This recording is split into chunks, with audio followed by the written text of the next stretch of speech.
Hello precious fans, how are you? It's been a minute. I wanted to talk about a video I came across recently that harkened back to an era I haven't thought of for some time. The era of Comicsgate. The video is by a guy named MikeyNohMore, and it is titled Comicsgate: How to Kill a Movement. I saw it and I thought, hey, I remember killing that movement all alone by myself. I wonder if I will get a mention. And in fact, I did. Several moves I made against Comicsgate were reported on by Mikey, but not all the facts were included. So I encourage you to watch the whole video, but for your edification, I will now reveal the hidden history about how Comicsgate, at least its first era, came to a crashing halt thanks to my mischief. Sounds like orc mischief to me. You're fucking A right, Treebeard. You let me smoke some of that beard of yours and I'll tell you all about it. The video provides a good accounting of what Comicsgate was, which was an online trolling campaign, a lesser version of Gamergate, that was engineered mostly by Trump fans and which focused on social justice warriors, as the woke were once called, and their presumed noxious influence on the field of comic books. I got interested in Comicsgate when I saw that it was moving from a consumer revolt that did have a couple worthwhile points to make into a straight-up racket run more or less by one Ethan Van Sciver and his talentless flunkies.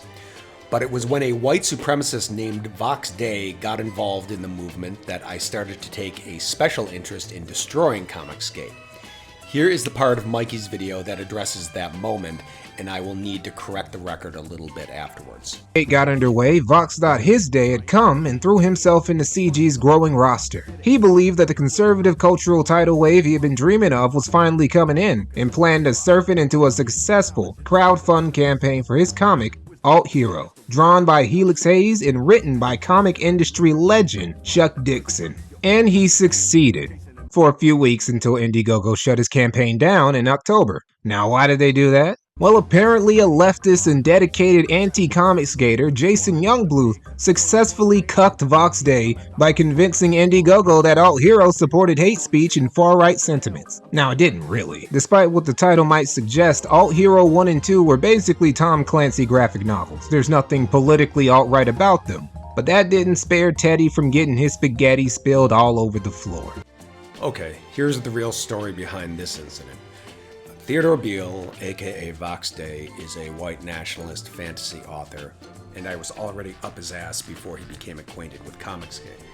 He came to my attention when he began crowdfunding his alt-right comic book called Alt Hero through a sketchy platform called Freestarter in what I still suspect was a money laundering scheme.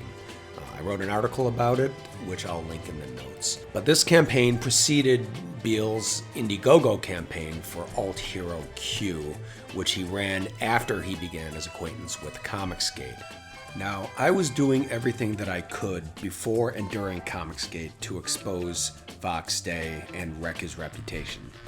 Did somebody at Indiegogo read what I'd written? Maybe. But did I ever actually interfere in his campaign? No, I did not. However, there was an incident that happened later with a guy called Nurkish that I was much more involved with. MikeyNohMore's video documents some of what happened, but left out the critical role that I played. Here's a clip from the video that shows Comicsgate discussing the drama that was going on in their movement. You will hear them mention me, but why they were worried about me is the real hidden story. He's got this Discord where he's a free speech absolutist and he could absolutely let these people in. I started to receive pictures of his Discord of an extreme, and when I say extreme, I have a good sense of humor, extreme anti-Semitic material. I start to receive word that Nurkish is about to be doxxed by the same people that kind of hang out with Renfamous. And I get very concerned because Nurkish's privacy is important. Jason Youngbluth and people around him were threatening to dox Nurkish and then tie him to me and Comicsgate, and thus successfully bring down our Indiegogo platform.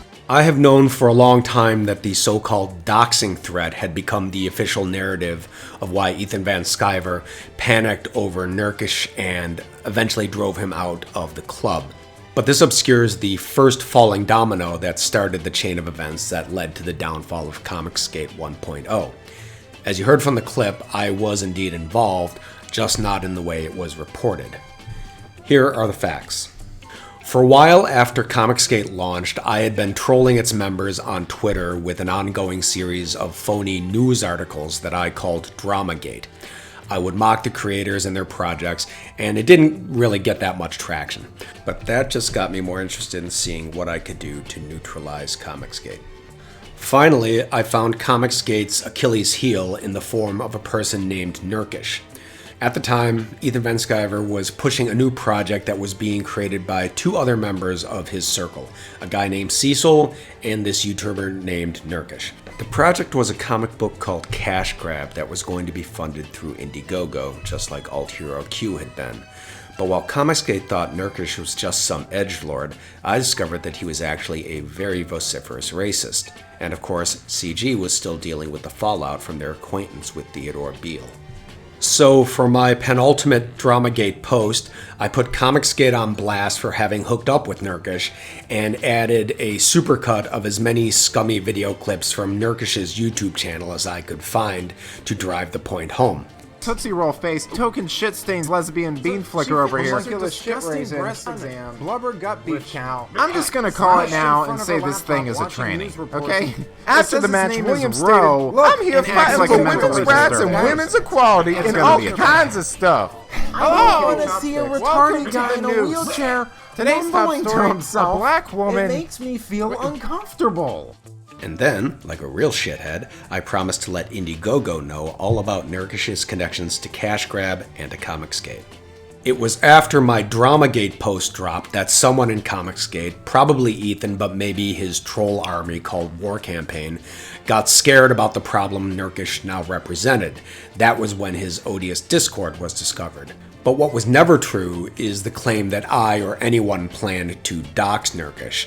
I knew nothing about the Discord, and I wouldn't have even known how to get a hold of someone's dox. The doxing story was invented to conceal what had actually happened, which is that Ethan was so scared by what I had exposed that he chased off Nurkish, thereby crashing the Cash Grab project and beginning Comicsgate's downfall.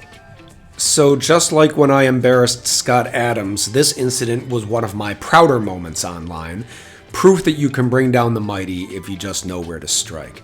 And since I am now seeing a lot of videos in my feed about whatever happened to Comicsgate, I wanted to set the record straight on what really caused CG to fall to earth. And this is also kind of a warning. I don't care if you are the creator of Cyberfrog, Dilbert, the fucking Punisher. If you are a right-winger involved in cartoons and you get on my bad side, I collect your fucking head.